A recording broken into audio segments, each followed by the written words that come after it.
Ano na nga ba ang latest update kay Paolo Avellino at Kim Chiu na mukhang sila talaga ay nag-e-enjoy bilang mag-sweetheart, although wala pa rin naman silang inaamin sa totoong estado ng kanilang relasyon dahil napaka-low-key lamang ng kanilang relationship. Pero marami nagsasabi na sila na talaga sa totoong buhay. At ano yung sinabi ni Paolo? Na pag once pinakilala niya na ang anak niyang si Aki sa isang babae, ayun na ang kanyang makakatuluyan at magiging stepmom ng kanyang anak. At take note, pinakilala nga ni Paolo si Aki kay Kim Chiu. At ano tong bali-balita na naghahanda na si Paolo dahil nasa tamang edad na rin naman daw siya para lumagay at magkaroon ng sariling pamilya. Si Kim na kaya yun? Ating alamin.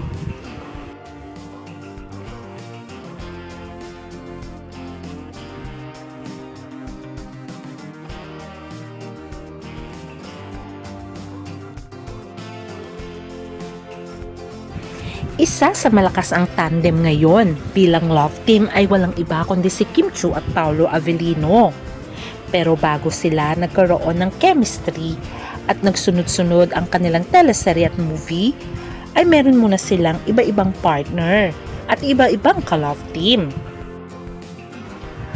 Alam naman natin na may anak si Paolo Avellino kay LJ Reyes at nagkaroon din ng girlfriend si Paolo Avellino na model na si Jody Tarasek. Umabot din ng 2 years ang kanilang relasyon. At bulong-bulungan din na nagkaroon ng matamis na pagtitinginan si Janine at si Paolo Avellino, pero walang kumpirmasyon sa kanilang dalawa.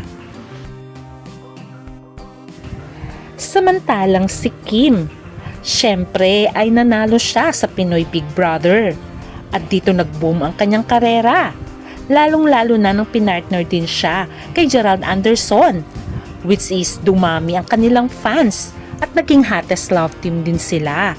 Kaya nga tinawag silang Kim Emerald ng mga fans. Naging magkarelasyon sa totoong buhay si Kim at Gerald, pero unfortunately sila din ay naghiwalay. Dumating sa buhay naman ni Kim after Gerald ay walang iba kundi si Sian Lin na naging ka-love team niya din. Tumagal ang kanilang relasyon ng more than a decade. Pero merong nakakapagsabi na ang reason talaga ng breakup ni Sian Lim at Kim Chiu ay third party na isa daw direktor ng Viva Films ayon pa sa mga sources. Hanggang sa maipareha na nga si Kim kay Paolo Avellino. They are both single at nag-click naman ang kanilang chemistry. Lahat naman ng kanilang proyekto, mapateleserye at mapapelikula ay talaga naman pumatok sa takilya. Kaya nga tinawag silang Kim Pao ng mga fans. Maraming rin silang napanulunang awards bilang love team. At isa rin silang A-lister. Ngayon ay ginagawa nila ang bagong teleseryeng The Alibay. At talaga naman, kakaiba ang kanilang gagawing series kasi nga ito ay first time na may mystery drama. Pero ano nga ba ang totoo kay Kim at Paolo Avellino? Matatandaan na sinabi ni Paolo na hinay-hinay lang silang dalawa ni Kim at ayaw nilang madiliin. Pero makikita naman ng Valentine's na may pa-bouquet of flowers itong si Paolo Avellino. At ang isa pa na nakakatuwa ay ang pagpapakilala ni Paolo Avellino kay Kim Chiu ng kanyang anak na si Aki na nasa US ngayon.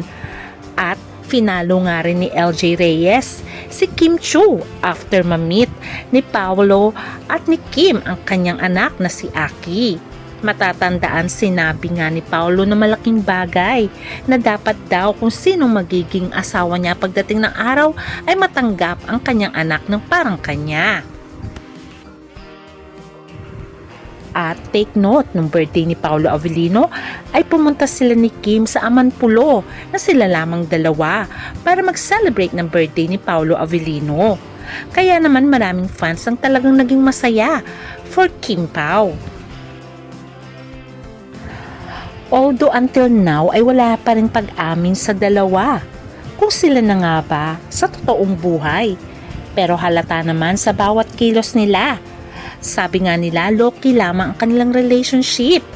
Dahil alam naman natin na galing si Kim Chiu sa matagalang relasyon at ayaw niya na muna itong isa publiko at gusto niya munang maging pribado lahat. Ganon din naman si Paolo dahil alam naman natin si Paolo ay man of few words at tahimik lamang ito when it comes sa kanyang love life. At ang nakakatuwa pa ay talaga naman nandun ang pagmamahal at concern nila sa isa't isa. Lalo na si Paolo Avellino kahit hindi gaano nagsasalita ay pinapakita niya naman sa gawa ang pagmamahal niya kay Kim Chiu. Kita nyo naman kung gaano sila ka-sweet at napaka-low-key lamang ng kanilang relationship. Sabi nga nila mas maganda na yung ganyan, at least tahimik at peaceful ang kanilang relasyon. Pero ano tong balita? Na talaga namang nais na rin daw ni Paolo Avellino na magkaroon ng sariling pamilya. Total siya ay 37 years old na at si Kim ay 35 years old. Kaya ito ang ating aabangan kung mauuwi ba sa kasalan ang Kim Pao. For the meantime, support natin si Kim at si Paolo Avellino sa kanilang series na The Alibay.